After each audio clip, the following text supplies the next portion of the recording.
পুরো ফগি হয়ে গেছে। এই যে আমাদের হোটেল বুদ্ধা পার্ক রেসিডেন্সি, আর আমরা এখন বুদ্ধা পার্কে ঘুরছি। পুরো ফগি, 4-5 হাত দূরে কিছু দেখা যাচ্ছে না। আর পাশেই রয়েছে এই সুন্দর অ্যাকোরিয়ামটা।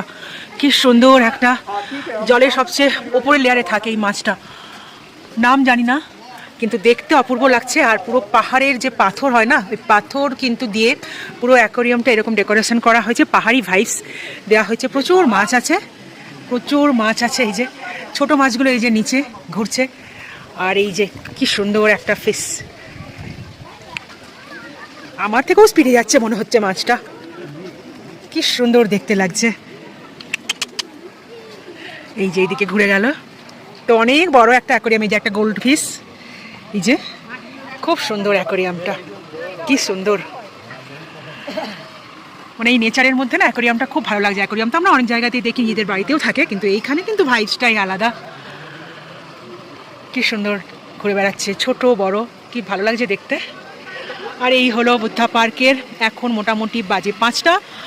এই সময়টাতে কিন্তু ভিউ এরকমই হয়ে যায়। আমরা কালকে এসে পৌঁছেছিলাম 3:30-4টের সময়, একটু বাদেই কিন্তু এরকম ভাইবস ছিল, মানে এরকম পুরো ফগি।